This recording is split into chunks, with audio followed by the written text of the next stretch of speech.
Bab 110.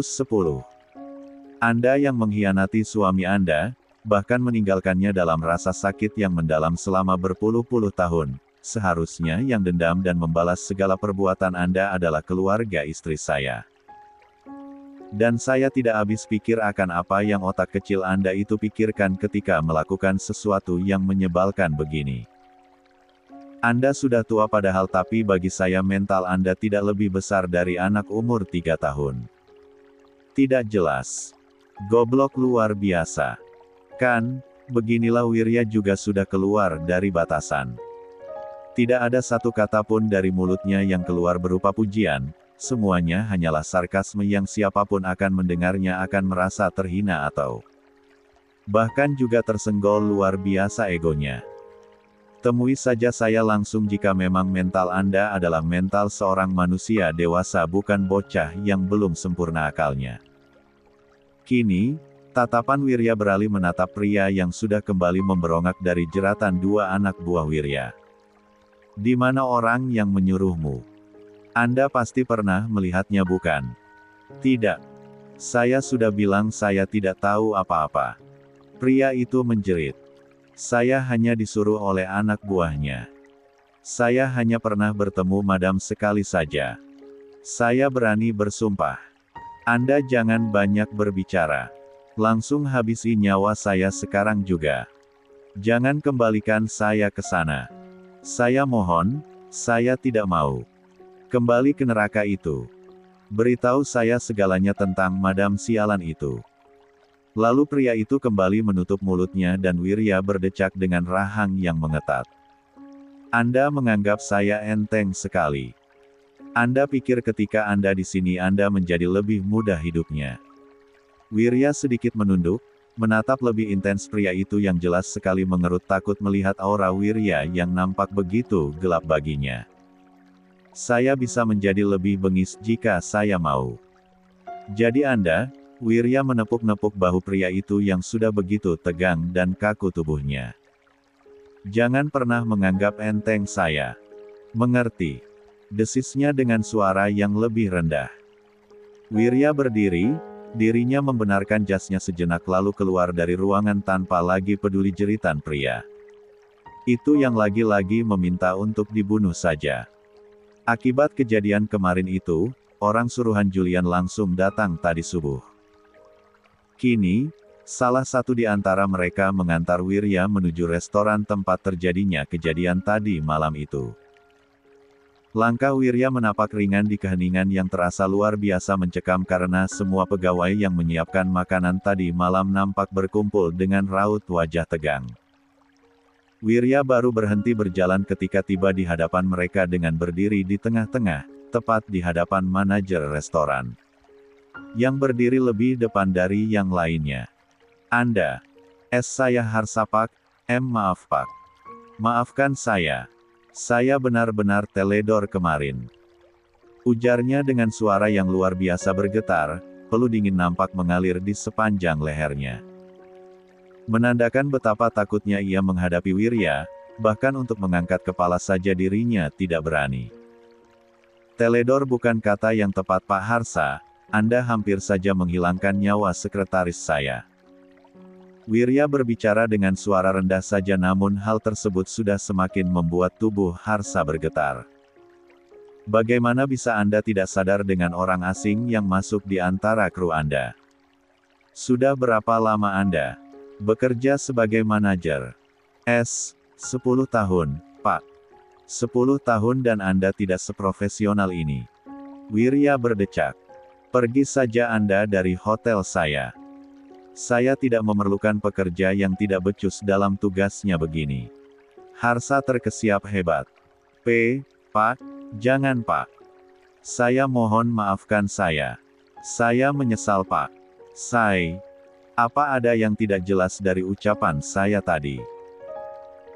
Wirya langsung memotong dan Harsa kembali menunduk dan kini jauh lebih dalam, benar-benar merasa tidak berdaya di hadapan Wirya yang terasa menyedot seluruh energi keberaniannya dengan betapa kuatnya dominasi dan kekuasaan yang begitu terlihat dari aura yang terpancar di tubuhnya yang sedikit pun tidak ada ketakutan dan keraguan di bola matanya itu.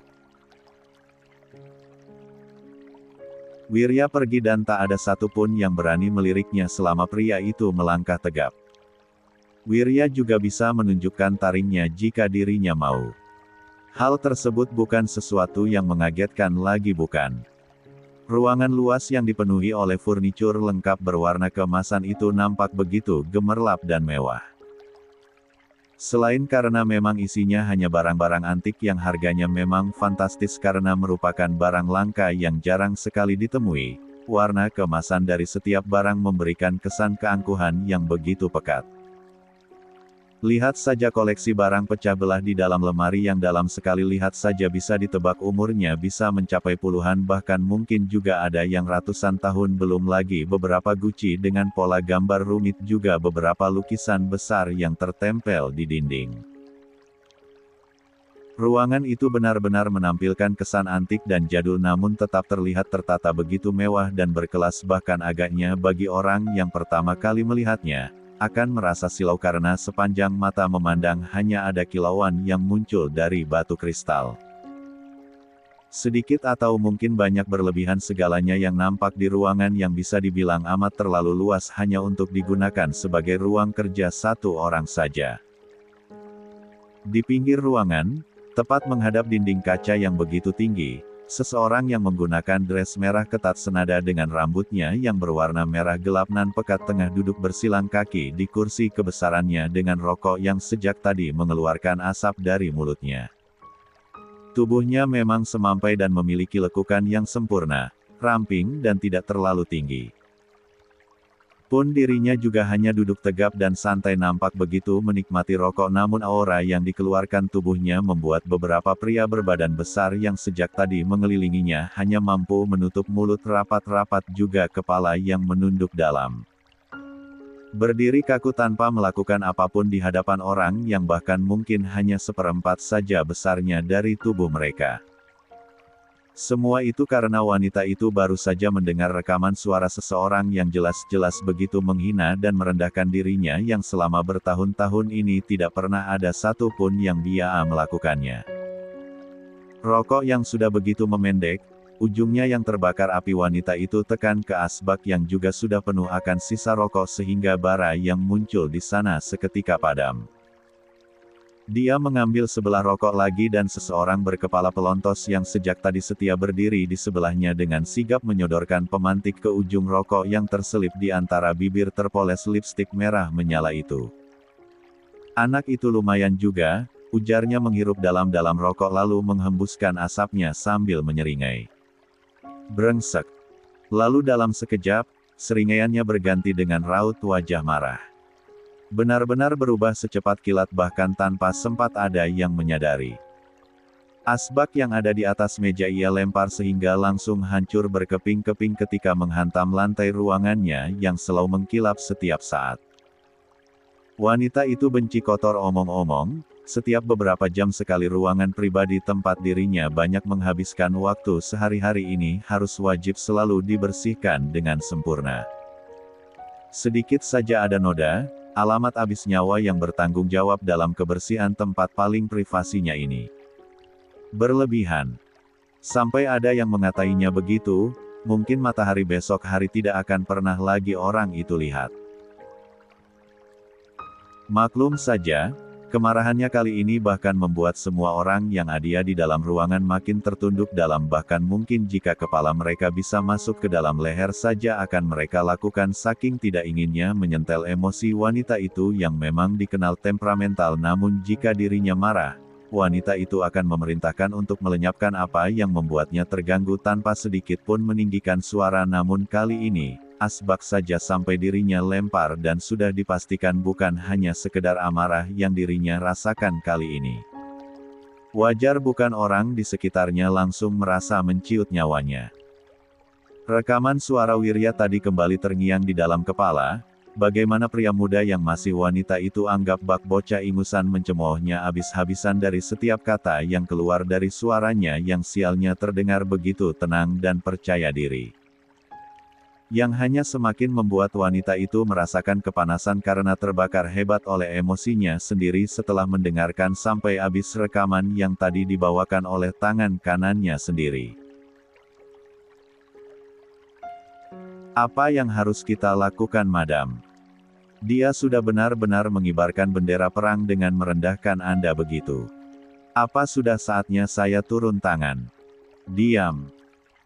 Jelita, wanita yang kembali menghisap dalam rokoknya langsung berujar tegas yang seketika membuat pria berkepala pelontos dengan bekas luka jahitan yang tegak lurus dari alis melewati mata lalu berhenti di tengah pipi itu langsung terbungkam. Rokok baru kembali Jelita hidupkan, bahkan untuk melakukan apapun dirinya hanya semakin merasa terhina saja. Dirinya sudah lama tidak dicemooh dan direndahkan dengan sedemikian rupa karena selama ini posisinya selalu berada di atas, namun ketika mendengarnya lagi, hatinya yang biasanya mati rasa tanpa rasa apapun menjadi bergejolak. Dan yang semakin membuat Jelita emosi adalah karena dia yang termakan hinaan itu. Sialan. Bagaimana perintahku tadi? Mereka sudah tiba. Iya, Madam. Mereka sedang berada di kebun binatang sekarang. Jaka, tangan kanan alias orang kepercayaan Jelita dengan sigap membentangkan iPad di depan sang atasan. Memperlihatkan rekaman langsung yang dilakukan secara sembunyi-sembunyi dari seorang wanita bersama dua bocah lelaki yang sedang asik melihat binatang, nampak begitu bahagia sekali seolah tanpa adanya beban hidup. Selalu begini, Jelita hidup bak di balik layar selama puluhan tahun lamanya. Melihat keluarga itu bertumbuh dengan raut wajah tanpa ekspresi. Mengawasi setiap detail kehidupan mereka setiap saat. Duduk di balik kursi kebesarannya sambil menghisap rokok. Sedikit pun tidak mengenal kata bosan. Jika biasanya dirinya hanya menatap tanpa emosi apapun, kali ini raut wajah Jelita mengeras apalagi ketika melihat kehadiran seorang pria yang datang lalu memeluk wanita itu dan tanpa malu mencium keningnya padahal mereka sedang berada di depan umum lalu beralih kepada dua bocah yang langsung memeluk kakinya dengan begitu bersemangat ketika melihat kehadirannya. Jelita mendengus. Cemoohan Wirya sekali lagi berputar di dalam kepala bersamaan dengan matanya yang sedikit pun tidak beralih dari layar besar di hadapan. Tahu apa bocah sialan itu? Batinnya langsung menggeram penuh dendam. Tahu apa dirinya sampai-sampai berani-beraninya mengatai Jelita demikian? Apa bocah itu tahu apa yang selama ini dilalui Jelita? Bocah brengsek. Lagi-lagi Jelita mengumpat kasar di dalam hati. Jangan tanya mengapa dirinya melakukan ini. Mengawasi tanpa henti. Menonton sesuatu yang begitu membuang-buang waktu. Rasa sakit hatinya tidak pernah mengering dan ketidakadilan hiduplah yang membuatnya melakukan hal sia-sia ini setiap hari karena jerat menyiksa ketidakadilan itu begitu merenggut sisi kemanusiaan di dalam dirinya. Apa kali ini kita akan memantau saja, Madam? Sampai kapan? Mereka sudah merendahkan Anda terutama pria yang bernama Wirya itu. Sampai kapan kita hanya diam dan menggertak begini? Menggertak. Aku sudah ingin membunuh bocah itu tapi sialan sekali tikus tidak berguna itu. Aku sudah memberikan kesempatan untuk membuat hidupnya bisa lebih lama tapi nyatanya kerjanya benar-benar tidak becus. Memeberi racun saja gagal. Bisa-bisanya dia ketahuan. Dasar tikus tidak berguna. Manusia rendahan sialan. Jelita mengumpat. Apa yang harus kita lakukan kepada dia? Dia masih ditahan sampai sekarang. Biarkan saja, toh dia juga tidak berguna. Sama sekali tidak bisa berkontribusi. Dia hanya umpan, sudah seharusnya digigit dan dimakan bukan? Tapi bagaimana jika dia membocorkan sesuatu yang tidak seharusnya? Apa yang mau tikus itu bocorkan? Jelita melengos. Biarkan saja. Jangan membahasnya Badoh, kepalaku pusing. Jaka mengangguk masih dengan wajahnya yang begitu kaku dan serius. Eksekusi saja mereka. Jangan sampai mati, minimal sekarat saja, itu sudah cukup untuk melampiaskan emosiku hari ini. Maaf. Jaka bertanya tidak mengerti. Bodoh sekali, apakah aku salah mengangkatmu menjadi tangan kanan? Mengapa dungu sekali dirimu ini Jaka? Jelita meninggikan suara, begitu nyaring bahkan menggema hingga ke seluruh ruangan. Mereka. Jelita mengetuk layar yang masih menampilkan kegiatan keluarga kecil di kebun binatang itu. Apa masih tidak jelas? Tidak, Madam. Maafkan saya. Saya akan langsung perintahkan unit 3 untuk melakukannya. Jelita hanya mengangguk acuh tak acuh. Dia bersandar dengan tangan yang bersidekap, kembali mengganti rokok yang baru. Tak mengherankan karena bahkan dalam 1 jam saja sebungkus rokok bisa dirinya habiskan. Sendirian. Madam harus ke markas utama besok. Ada barang besar yang datang dan klien penting ingin bertemu Anda langsung.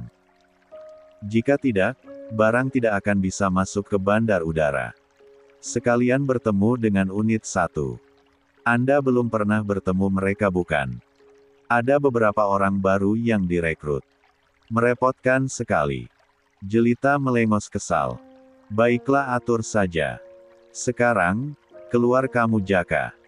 Aku pusing, beritahu pembantu untuk menyiapkan kamar mandi. Aku mau berendam. Baik, Madam. Jaka mengangguk patuh lalu segera berlalu pergi sedang Jelita membalik kursi tingginya untuk menghadap dinding kaca yang memperlihatkan kilauan kilat di luar sana. Sama seperti keadaan hatinya sekarang. Sialan, abis kalian, gumamnya penuh penekanan di dalam suaranya, menatap lurus pada kelamnya langit. Brak, sial. Jelita refleks mengumpat ketika tiba-tiba saja di dalam keheningan yang sedang berusaha dirinya nikmati, Jelita mendengar suara besar dari pintu yang sengaja dibuka dengan begitu kasar. Mau mati kamu Jaka. Teriaknya makin tersentil emosinya ketika melihat tangan kanannya itu datang-datang langsung menjeblak pintu tanpa mengetuk seperti yang dirinya lakukan biasanya. Unit 3 gagal Madam. Mereka tertangkap, ungkapnya dengan napas yang ngos-ngosan. Sialan. Dan kali ini Gucci miliknya yang seharga ratusan juta itu menjadi korban dari kemarahan Jelita yang menjadi begitu sempurna hari ini. Mengapa kalian tidak becus sekali hari ini? Teriaknya yang hanya Jaka respon dengan keterdiaman pasrah akan nyawanya yang mungkin saja berada di ambang batas setelah ini. Mereka terpancing. Beberapa dari anak buahnya berhasil terkepung dan sekarang sudah orang gue amankan. Pemberitahuan dari Julian itu sukses membuat senyum yang lebih mengarah ke keseringaian sebenarnya untuk pertama kalinya muncul di wajah Wirya hari ini. Langkahnya yang tadinya berjalan cepat sempat terhenti lalu dirinya segera berbelok menuju taman rumah sakit agar bisa lebih leluasa untuk berbicara. Sahutan Wirya hanya begitu saja namun sudah menunjukkan rasa kepuasan dan juga suara yang syarat akan cemoohan. Dia tidak sepintar itu, benar-benar tidak sewah, yang lo ceritakan. Gue bahkan sedikit saja tidak merasakan takut atau apapun itu akan semua cerita lo dulu. Terbuktikan. Dia sangat mudah untuk terpancing. Dengusan Julian terdengar sehabis Wirya mengucapkan dengan begitu sombong kalimat itu. Ya gue akui Joe emang hebat. Ide lo cemerlang tapi luar biasa beresiko. Gue sebenarnya masih enggak habis pikir masa bisa-bisanya lo harus membawa-bawa bunda dan adik-adik gue dalam misi ini. Tapi ya emang sih, hasilnya sukses besar, mereka yang bak hantu itu bisa kita taklukkan meski hanya sebagian kecilnya saja. Sudut bibir Wirya sedikit tertarik. Kan, gue bilang juga apa? Kita perlu sedikit pancingan biar dia keluar. Enggak salahkan rencana gue. Ujarnya merasa sedikit puas. Sedikit saja karena memang ini hanyalah kemenangan kecil untuknya. Wirya tidak pernah merasa puas jika bukan Jelita langsung yang bisa muncul di hadapannya.